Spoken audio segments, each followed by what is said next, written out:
This is the Arduino example that uses the LED and the photoresistor. You can see that they're declared at the top, and you'll want to change these values to suit how you wired your LED and your photoresistor. If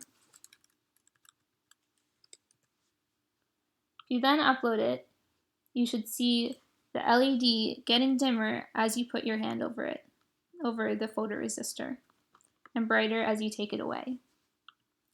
You can actually see what values the photoresistor is getting by opening your serial monitor. While it's uncovered, it's getting around 33, and then while it's covered, it's getting around 4. What's causing that to happen is this line, serial.println analog read light pin. It's printing to the serial monitor this analog value that the light pin is reading. So what that means is the light pin is getting this analog value, which is a range of numbers, and it's writing that to this serial monitor. What allows the serial monitor to be written to is this line in the setup, serial.begin 9600. Anytime you're using the serial monitor, you'll want to begin with this line. The next line in the loop is what causes the LED to get brighter or dimmer. It's taking that analog value that the light pin is getting, divided by 4, and it's writing it or giving it to the LED. But instead of a simple on or off, like you would usually see with an LED, it has an analog write, so it's getting a value of numbers. To understand analog and digital, you can think of a clock. An analog clock has hands that go around it, giving you a range of values. The digital clock tells time with a series of digital lights. Each one can be on or off to create the shape of a number. Analog simply means that the value is a range of numbers, 1 to 100 for example. An int or a float can be analog, and with digital there are only 2 options, on or off, true or false, or 0 or 1. The variable type Boolean, which we'll use later, is digital, and it can be true or false, or 0 or 1. You can modify the code in this example to better suit the project. First, add the photoresistor and light resistor. You can pause here to wire them. Once you have this wired, you need to add in the new things that you just added. So for example, I need a second photoresistor. So I'm going to call that in light pin B, and that'll be 0, and I'll rename this light pin A. And then I'm going to call this one red, and get another one for green.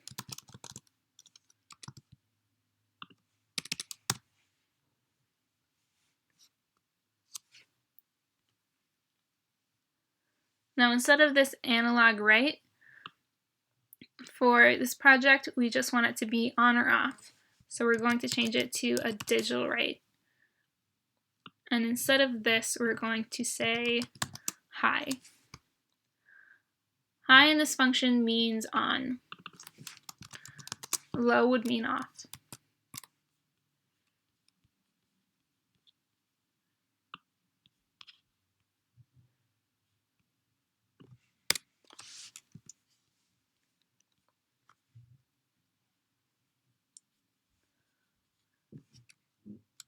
I'm going to add another one, and we need to change this to green. We'll change this to A. I'll add another one of these for red.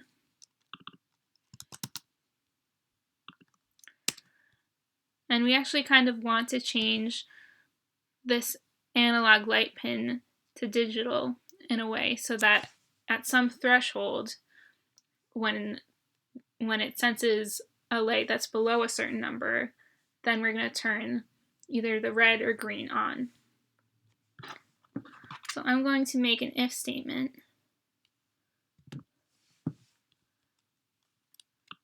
And I still want to use that to test, so I'll put it at the end. But I'm going to say, if analog read is less than some number,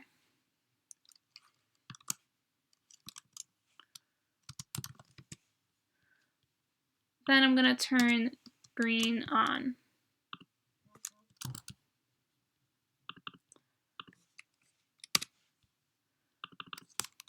And I'm going to do a similar thing with light pin B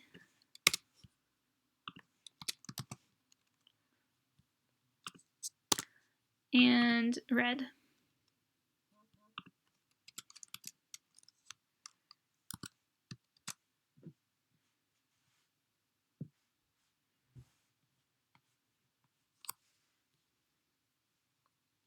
So then we have to figure out what this num is. So we'll comment this out for a second and take this serial print line and duplicate it for light sensor B. And I'm going to add some more so that I can tell which one I'm sensing.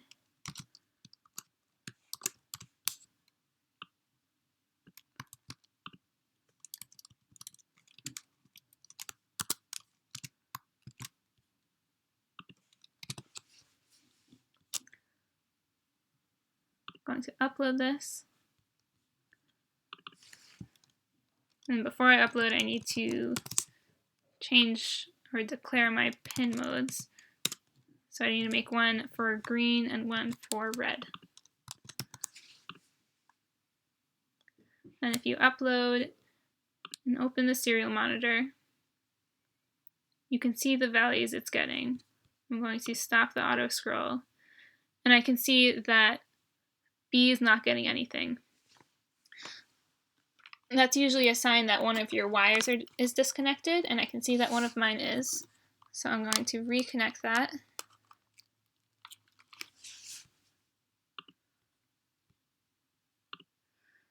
And now I'm getting 13 for B and 34 for A. So if I auto scroll again and cover both of these, I'm getting down to 0 for both of them. So I'm going to make my threshold 10.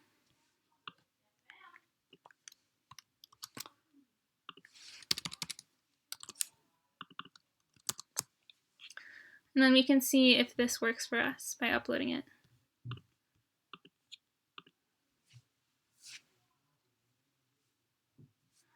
So my red just turned on.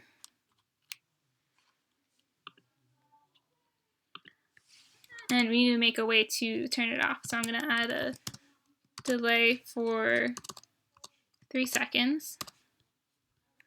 And then I'm going to turn it off.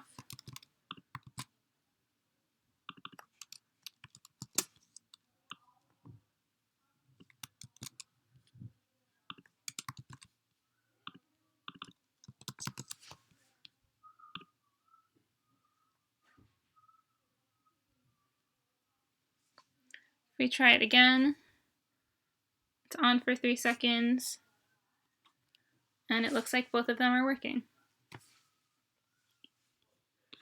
So this is a basic setup for how to get both of the LEDs working together.